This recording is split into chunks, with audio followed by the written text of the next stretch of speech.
করেন? এই নেন গুড়া কৃমি মারার ওষুধ। দূর মিয়া, আপনি কি আমার সাথে ফাজলামি করেন? আপনি আমার দাদাকে ব্যথা কমানোর ঔষধ না দিয়ে কৃমি মারার ঔষধ দিতাছেন কেন? পুটকির মধ্যে গুড়া কৃমি কামড় না দিলে তো এই বয়সে তাল গাছের উপর ওঠার কথা না। তাই আগে আপনার দাদার গুড়া কৃমি গুলা মারতে হবে। বল্টু, তোর বাবার নাম কি? স্যার, গরুর পিছন দিয়ে যেটা বের হয় আর প্যান্টের ভিতর যেটা নড়াচড়া করে। মানে? মানে আমার বাবার নাম গোবর্ধন। জানোস দোস্ত, আজকালকার মেয়েরা অনেক খারাপ হয়ে গেছে। কেন, কি হয়েছে? আমি একটা মেয়েকে প্রপোজ করছিলাম, না বলে দিলেই পারতো। আবার আমার গার্লফ্রেন্ডের কাছে বিচার দেওয়ার কি দরকার ছিল? স্যার, আমার একটা প্রশ্ন ছিল। আচ্ছা বল। আমি হই কিন্তু তুই, এর ইংরেজি কি? I am বাট্টু।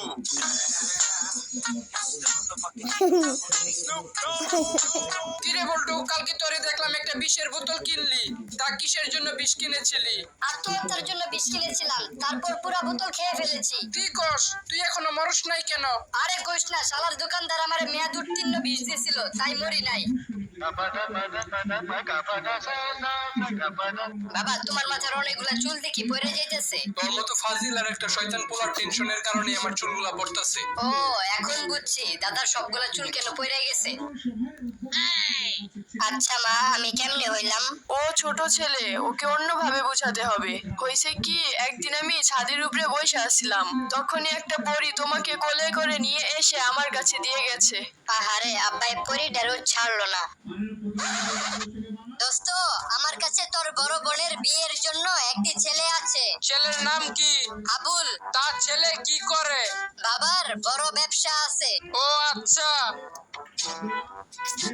বল্টু, তুই কয়েকদিন আগে আমার বোনের বিয়ের জন্য একটি ছেলের কথা বলছিলি না? হ্যাঁ। আমি খোঁজ নিয়ে জানতে পারলাম ছেলের নাকি বাবাই নাই, কিন্তু তুই যে বললি ছেলের বাবার বড় ব্যবসা আছে। আরে ছাগল, বাবার ব্যবসা মানে হলো ছেলেটা বাবা কেনা বেচা করে।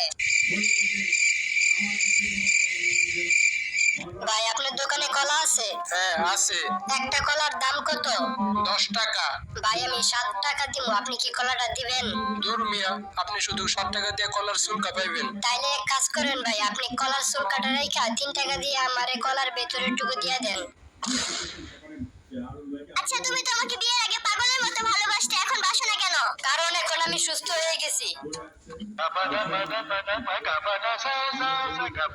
আমি ওয়াদা করেছি আমি আর কখনো বাজি ধরবো না। আমি জানি তুই এই ওয়াদা পালন করতে পারবি না। কি বললি? আমি এই ওয়াদা পালন করতে পারবো না? আচ্ছা বল, কত টাকার বাজি ধরবি? আজকে রাস্তায় একটা 100 টাকার নোট পাইছিলাম। তোর ভাগ্য তো অনেক ভালো। আরে না, টাকাটা জাল ছিল, তাই ফেলে দিয়েছি। তুই কেমনে বুঝলি টাকাটা জাল ছিল? ওই টাকাতে একের পর 3টা শূন্য লেখা ছিল। জীবনে দেখছস 100 টাকার নোটে একের পর 3টা শূন্য থাকে? 100 টাকার নোটে তো একের পর 2টা শূন্য থাকে। স্যার, কালকে আমি আপনাকে সেলুনে ঢুকতে দেখছিলাম। ও তাই নাকি? হ্যাঁ স্যার, আমার একটা জিনিস জানতে ইচ্ছা করতেছে। কি জিনিস? আপনার তো মাথায় চুলও নাই, আবার মুখে দাড়িও নাই, তাহলে আপনি সেলুনে কি কাটাইতে গেছিলেন? আচ্ছা বল্টু, বলতো বিবাহিত আর ব্যাচেলরদের মধ্যে পার্থক্য কি? স্যার, ব্যাচেলরদের খাট শুধু ভূমিকম্পেই কাঁপে। বল্টু, আজকে এত দেরি করে বাসায় আসলে কেন? আজকে অফিসে অনেক কাজ ছিল, তাই দেরি হয়ে গেছে। কিন্তু তোমার শার্টে লিপস্টিকের দাগ কেন? আরে, এই দাগ কেমনে আসলো? আমার গায়ে তো তখন কোনো শার্ট ছিল না। জানোস দোস্ত, আজকে আমার সর্বনাশ হয়ে গেছে। কি হয়েছে? আমাদের বাসার নিচের তলায় জিফান নামে একটা অন্ধ লোক থাকে, তোর মনে আছে? হ্যাঁ মনে আছে। আজকে আমার বউ গোসল করতেছিল, হঠাৎ করে কলিং বেল বেজে ওঠে। তারপর আমার বউ বাথরুম থেকে জিজ্ঞাসা করলো, কে আসছেন? পরে দরজার বাইরে থেকে সেই অন্ধ লোকটা উত্তর দিল, আমি আপনার প্রতিবেশী জিফান। এটা শুনে আমার বউ চিন্তা করলো, কষ্ট করে জামা কাপড় পরার দরকার কি, এভাবেই যাই, অন্ধ মানুষ আর কি দেখতে পারবে। পরে দরজা খুলে দেখে লোকটা মিষ্টি নিয়ে আসছে। পরে আমার বউ জিজ্ঞেস করলো, কোন খুশিতে মিষ্টি নিয়ে আসছেন? তারপর ওই লোকটা কি বললো জানোস? কি? আজ আজকে নাকি ওনার চোখের অপারেশন হয়েছে আর এখন থেকে উনি সবকিছু দেখতে পায়। ভাই সর্বনাশ হয়ে গেছে, তোর বউ আর বন্ধু পার্কের মধ্যে একসাথে বসে আছে। কি বললি? দাঁড়া, এখনই গিয়ে দেখতাছি। কি রে, তুই মিথ্যা কথা বললি কেন? এটা তো আমার বন্ধু না, এই লোককে তো আমি চিনি না। জানো মা, আজকে বাসের মধ্যে একটা মহিলা দাঁড়িয়ে যাচ্ছিল, তখন আব্বু আমাকে বললো দাঁড়িয়ে যেতে, যাতে করে মহিলাটা বসে যেতে পারে। তবুও আমি দাঁড়ালাম না। কেন? না মানে আমি আব্বুর কোলে বসে আছিলাম, আর আমি দাঁড়াইলেই মহিলাটা বসে পড়তো। জানোস বল্টু, আমার যে গার্লফ্রেন্ড আছে কুদ্দুস, ওর কাছে আমার নামে উল্টাপাল্টা কথা বলছে। আমি নাকি খারাপ, আমার বন্ধুরা নাকি বাটপার। কি কইলি? দাঁড়া, আজকে আমার একদিন কি কুদ্দুসের একদিন। আজকে কুদ্দুসের খবর আছে, চল আমরা দুজন মিলে কুদ্দুসকে মেরে আসি। চল। আচ্ছা, আমরা যে কুদ্দুসকে মারতে যাইতাছি, এই কুদ্দুসটা কে? আমার গার্লফ্রেন্ডের বাপ। চাচা এই নেন মিষ্টি খান, আমি সরকারি চাকরি পাইছি। তা সরকারি চাকরি পাইছস, ভালো কথা। তোরে একটা উপদেশ দেই। কি উপদেশ? সরকারি চাকরি করে জীবনে উন্নতি করতে চাইলে খালি বেতনের আশায় বসে থাকলে হবে না, একটু ঘুষ টুস খাইতে হইব। এই যে দেখ এত বড় বাসা, আমার কোটি কোটি টাকা, এগুলো সব ঘুষের টাকাই করা। শুধু বেতন দিয়ে কি আর সংসার চলে? তা তুই কিসে চাকরি পাইছস? দুদক মানে দুর্নীতি দমন কমিশনের। দেন 30 লাখ দেন। আমি তো তোর চাচা, আমার থেকে একটু কম রাখ। এই বল্টু, আমার জন্য এক কাপ চা বানিয়ে দিয়ে আয়। এই নেন চা। কিরে, চায়ের মধ্যে তোর আঙ্গুল চুবানো কেন? স্যার, আঙ্গুলে ব্যথা পাইছি তো, তাই ডাক্তার বলছে আঙ্গুলটাকে গরম জায়গায় রাখতে। তাইলে চায়ের মধ্যে আঙ্গুলটা না রেখে তোর পুটকির মধ্যে আঙ্গুলটা রাখতে পারলি না? না মানে চা বানানোর আগে আঙ্গুলটা ওখানেই ছিল। তুমি প্রতিদিন এত ছোট ছোট ড্রেস পরে অফিসে আসো কেন? বস, আপনি আমাকে অনেক কম বেতন দেন, তাই আমি বড় বড় ড্রেস কিনতে পারি না, ছোট ছোট ড্রেস পরে অফিসে আসি। পরের মাস থেকে আমি তোমাকে কোনো বেতন দিব না। জানেন স্যার, আজকে একটা মেয়েকে ইফটিজিং এর হাত থেকে বাঁচিয়েছি। বাহ, অনেক ভালো কাজ করেছিস। তা কিভাবে মেয়েটিকে ইফটিজিং এর হাত থেকে বাঁচালি? নিজেকে কন্ট্রোল করে। বল্টু, কোন জিনিস তোর ধরতে মন চায় কিন্তু তুই ধরতে পারোস না? বাদ দেন ম্যাডাম, বললে আপনি চেপে যাবেন। চাচা চলেন আমরা বাহির থেকে ঘুরে আসি। না রে বল্টু, আমার শরীর অনেক দুর্বল লাগতাছে, শরীরে শক্তি নাই। চাচা, আমাদের স্কুলের স্যার বলছে দুধ খেলে শক্তি বাড়ে। তাই নাকি? তাহলে তোর চাচি রে ডাক দে। অ্যাঁ? আরে আমি বুঝাইতে চাইছি, তোর চাচি রে ডাক দিয়ে বল ফ্রিজ থেকে দুধ বের করে আমাকে দিতে। তুই কি মনে করছিলি? আঙ্কেল, আমি নতুন টাচ মোবাইল কিনেছি। বাহ, খুব ভালো। তা আগে কিভাবে কাজ চালাইতা? আগে বাটন মোবাইল দিয়ে কাজ চালাইতাম। আঙ্কেল, আমি মোটর সাইকেল কিনেছি। তা আগে কি দিয়ে কাজ চালাইতা? আগে আমি সাইকেল দিয়ে কাজ চালাইতাম।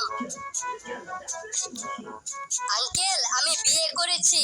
তা আগে কি দিয়ে কাজ চালাইতা?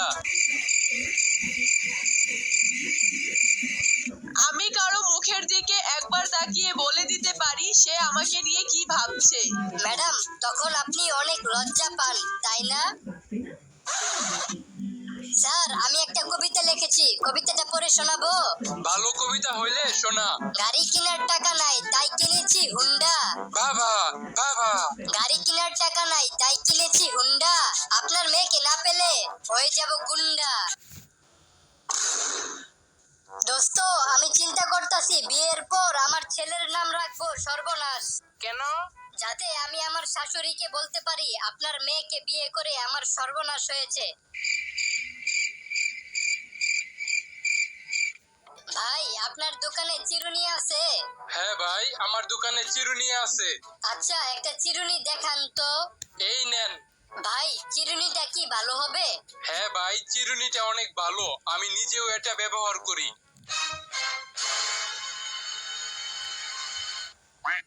স্যার, আইফোন কিনছি। দেখি তো তোর আইফোনটা। কিরে তুই না বললি আইফোন কিনছস, কিন্তু এটা তো অ্যান্ড্রয়েড ফোন। আরে স্যার, আই তো নোয়া খাইল্লা, তাই আই নোয়া খাইল্লার বাসায় কইছি আইফোন কিনছি, মানে আমি ফোন কিনছি। ডাক্তার বাবু, প্রেসক্রিপশনের একদম উপরে যে ওষুধটা লিখেছেন সেটা কোথাও পাচ্ছি না। আরে ওটা কোনো ঔষধ নয়, কলমে কালি আসছিল না বলে উপরে দাগিয়েছিলাম। ডাক দেওয়ার আর জায়গা পাইলেন না, প্রেসক্রিপশনের উপরেই দিতে হইলো। এই কারণে আমার 50টা ঔষধের দোকানে ঘুরতে হলো। একজন দোকানদার তো বলল কালকে আনিয়ে দেবে, আর আরেকজন বলল এই কোম্পানি বন্ধ হয়ে গেছে, অন্য কোম্পানির আছে। অন্যজন তো বলেই উঠলো এই ঔষধের খুব ডিমান্ড। আর লাস্টে একজন আমাকে বলল এটা তো ক্যান্সারের ঔষধ, কার হইছে? বল্টু, তুই তো অনেকদিন ধরে আমার বাসায় কাজ করস। জি সাহেব। তা আমার একটা প্রশ্নের উত্তর দে। আচ্ছা বলেন। স্বামী যখন স্ত্রীকে আদর করে তখন কি স্বামীর আনন্দ লাগে নাকি কষ্ট লাগে? অবশ্যই আনন্দ লাগে। কিভাবে বুঝলি? তোর তো এখনো বিয়ে হয় নাই। আমার হয় নাই তো কি হইছে, আপনার তো বিয়ে হইছে।